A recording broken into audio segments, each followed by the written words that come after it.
احنا هنا وصلنا لفقرة الضحك. انا معودكم طبعا ان في فقرات الضحك كده بننزلها على صفحتنا. الفقرة النهاردة عن ايه؟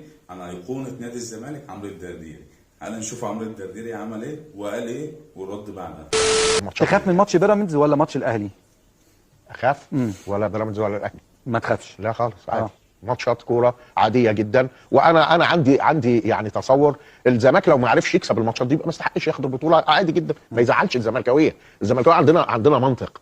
انا ما عرفتش اكسب يبقى ما استحقش. حلو. ايه المنطق بتاعك بقى؟ ما انا بقول لك اهو. ما انت قبل كده قلت الزمالك هيكسب واتغلب، وبعد كده قلت ايه الزمالك المشكله؟ ايه منطقك بقى في الفوز والخساره والمكسب؟ منطقي. ما هو منطقك يا استاذ عمرو؟ استنى مهيب، انا اقول لك منطق عمرو الدرديري ايه اهو.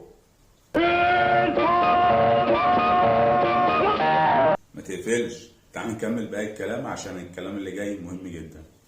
منطقي ان الاعب بيراميدز اكسب، الاعب الاهلي اكسب، ده منطقي. انا اكسب، انا الزمالك يعني انت مش كنت الاول واثق دلوقتي مش واثق؟ لا واثق. مين قال لك مش واثق؟ ما انا بقول لك ازاي؟ ما انا بقول لك يعني الزمالك طبعا هيكسب بيراميدز، طبعا هيكسب الاهلي، ولا المره دي مش واثق؟ الزمالك هيكسب فرقه وهيتعادل فرقه. هيكسب مين ويتعادل مع مين؟ هيكسب فرقه ويتعادل فرقه. مين بقى؟ لو كسب بيراميدز هيتعادل مع الاهلي، لو تعادل مع بيراميدز هيكسب ده بقى المنطق بتاعك.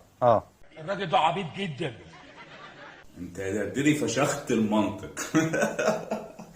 انت اي منطق يعني انا فرحت في بدايه كلامك اللي انت قلت ايه ده الزمالك بطل يفوز على اي حد، واي مباراه عاديه يعني مباراه الاهلي عاديه، مباراه بيراميدز عاديه. فرحت لك من قلبي، جيت قمت مشقلب المنطق راسا على عقب. جيت رحت قايل الزمالك هيفوز مباراه ويتعادل مباراه، لا يفوز على الاهلي ويتعادل مع بيراميدز، لا يفوز على بيراميدز ويتعادل مع الاهلي. طب اي منطق يعني انا نفسي افهم اي منطق.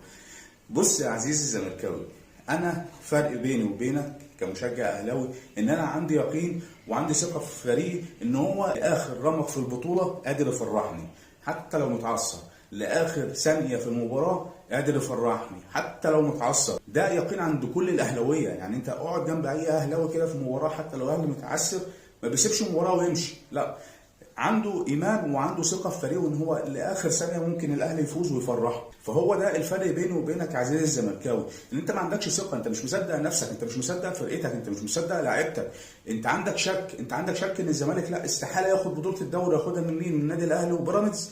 فانت عندك شك، عندك مش واثق في فرقتك ولا واثق في لاعيبتك. فده يا عزيزي الفرق بيني وبينك. احنا كاهلاويه حتى لو النادي الاهلي متعثر عندنا يقين وعندنا ثقه ان هو هيقوم ويقوم اكتر من الاول، وهيعوضنا عن السنه اللي هو اخفق فيها، لان الاهلي ما بيتعثرش غير هو موسم بس، يعني كل 10 سنين، يعني فاهم؟ فاحنا ممكن نسيب لك الموسم دوت بس هنرد الموسم الجاي. فده الفرق اللي بيني وبينك يا عزيزي.